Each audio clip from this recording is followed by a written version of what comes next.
Hi everybody, it's Mark again, reliving the American Revolution, and today we're going to talk about the second largest battle in the Southern um theater, second most effective battle. It's the Battle of Guilford Courthouse.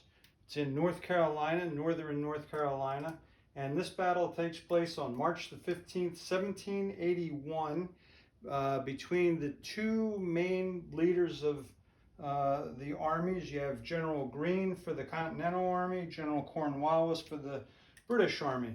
And Cornwallis, as you know, has been chasing Greene all around South Carolina, North Carolina, trying to catch him, never could. Greene uh, runs up North Carolina, and he crosses the Dan River, which is at flood stage, because remember it's springtime in the south. But he gets over and hangs out in Virginia. That's the dividing line. Cornwallis is in northern North Carolina. Greene crosses back over, comes down to this place called Guilford Courthouse. Cornwallis finds out about it. Now, Cornwallis is trying to recruit more people, and currently he only has about 2,100 soldiers left. He had, the day before, had sent all of his supply wagons and all of his goods back towards the coast where he had planned on going. So he was missing men and he was missing supplies. Second time we've heard about the British Army giving up their supplies. So Cornwallis gets to the thing. He finally says, I'm taking it to Greene, and we're going to have this out once and for all. So Greene prepares himself. Greene knows that he's coming, and so at the Guilford Courthouse, he takes the upper ground. This is a little higher ground up here. Cornwallis has got to go up just a little tiny hill, nothing significant, but it's in a big farm. Over in here, you got some big open area that his army would have to go across. Over here is a smaller area, and this has got some more trees and stuff and less obstructions and stuff. This is the main road that goes up to Guilford Courthouse, and so Cornwallis kind of favors this is the west, this is north and east, so he favors the west side because it's a little more protected, a little better for him. Greene assumes the same kind of fighting that we saw with Morgan just a couple weeks before this, and he forms three lines. And he has the North Carolina militia is down here with Colonel Kirkwood and Colonel Burton facing the ends here. They got the line. Then they have the Washington militia is the second line. And then the third line is the Continental Army with the Maryland 1st Brigade being the most.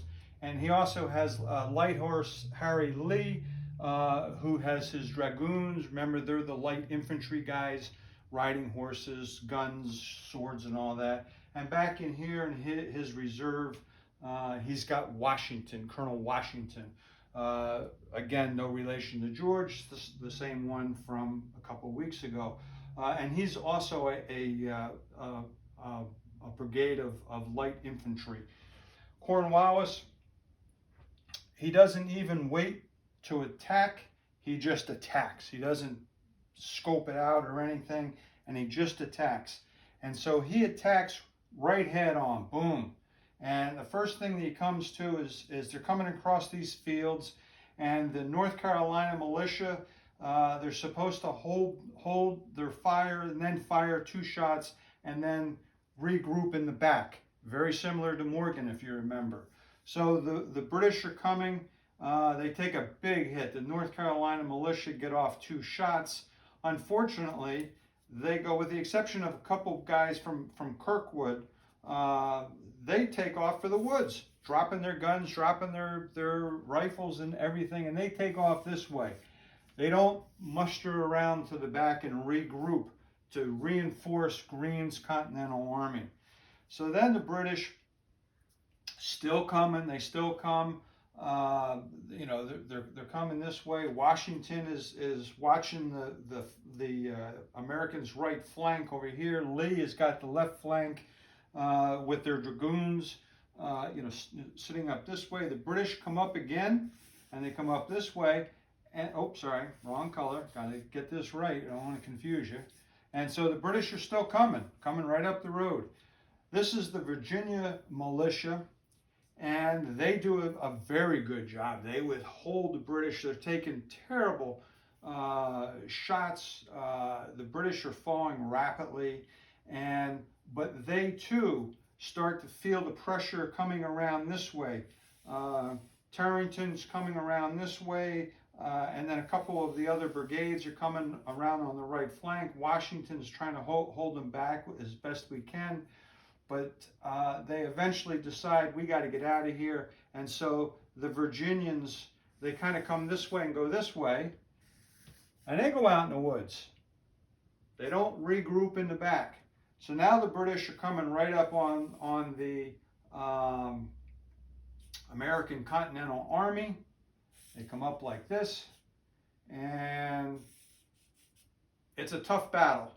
Greene realizes now that the British are now coming around this way onto his flank that they can't hold, and so he orders a retreat, and they go off this way, and Cornwallis stops.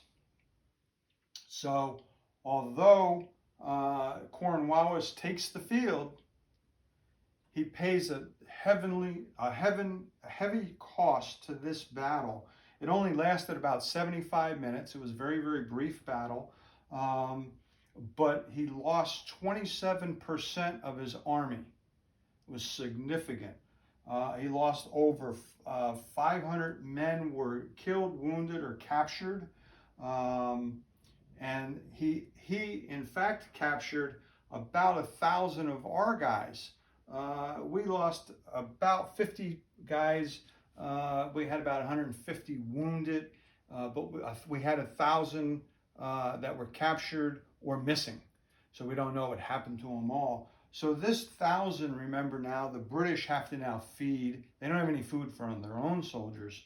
So this was the decisive battle in the Southern theater, because Cornwallis realizes that he can't win down here.